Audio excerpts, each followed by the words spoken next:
আসসালামু আলাইকুম। Job exam study চ্যানেলের পক্ষ থেকে সবাইকে স্বাগতম। কারেন্ট অ্যাফেয়ার্সের সাম্প্রতিক প্রশ্ন উত্তর নিয়ে আজকের এই ভিডিও। আপনি যদি এই চ্যানেলে নতুন আসেন, পরবর্তী ভিডিও দেখার জন্য অবশ্যই চ্যানেলটি সাবস্ক্রাইব করে রাখবেন। প্রধানমন্ত্রী শেখ হাসিনাকে প্রথম গ্লোবাল অ্যাম্বাসেডর ফর ডায়াবেটিস উপাধি দিতে যাচ্ছে আন্তর্জাতিক ডায়াবেটিস ফেডারেশন। ষষ্ঠ নারী সাপ চ্যাম্পিয়নশিপ 2022-এ প্রথমবারের মতো চ্যাম্পিয়ন বাংলাদেশের মেয়েরা।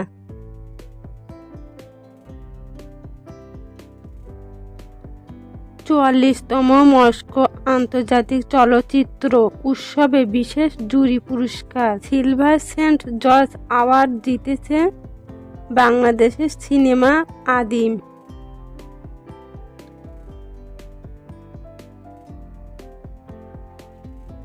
এশিয়ার নোবেল খ্যাত ম্যাগসাইসাই পুরস্কার 2022 সালে পেলেন কম্বোডিয়া, ফিলিপাইন, জাপান, ফ্রান্সের 4 জন।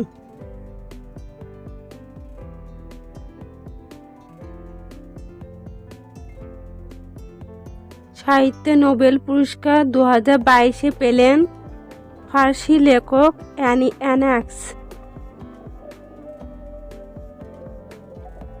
মানব বিবর্তন এবং বিলুপ্ত মানব প্রজাতির জিন নিয়ে গবেষণার জন্য চিকিৎসা বিজ্ঞানে নোবেল পুরস্কার পেয়েছেন সুইডেনের সাবান্তে পাবো।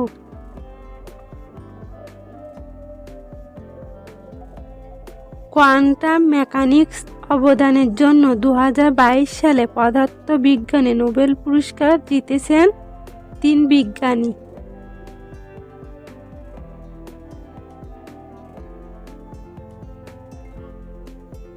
চাঁদে পানির সন্ধানে এবার নতুন স্যাটেলাইট পাঠাচ্ছে নাসা ফ্যালকন 9।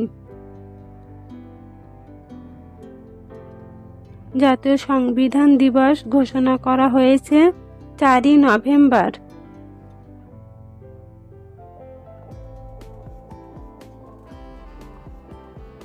বাংলা একাডেমি পরিচালিত শহীদ অলিউল্লাহ সাহিত্য পুরস্কার 2022 সালে পাচ্ছেন ক্যারোলিন রাইট এবং জসিম মল্লিক।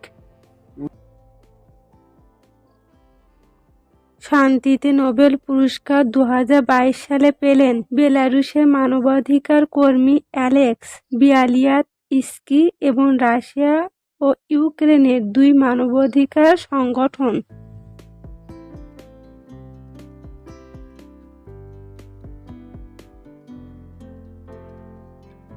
বাংলাদেশের জনসংখ্যা 2022 সালে জনশুমারি ও গৃহগণনা 16,51,58,616 জন।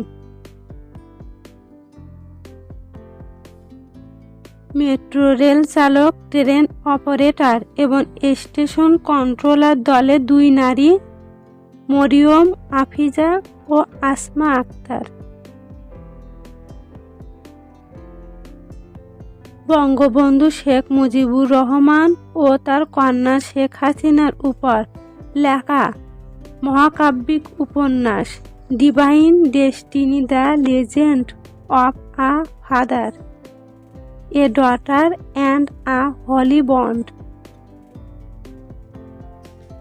ওয়ার্ল্ড ইউনিভার্সিটি ডিবেটিং চ্যাম্পিয়নশিপ 2022-এর শিরোপা জিতল ব্ল্যাক ইউনিভার্সিটির সাজিদ আসবাদ খন্দকার এবং সৌরদীপ পাল।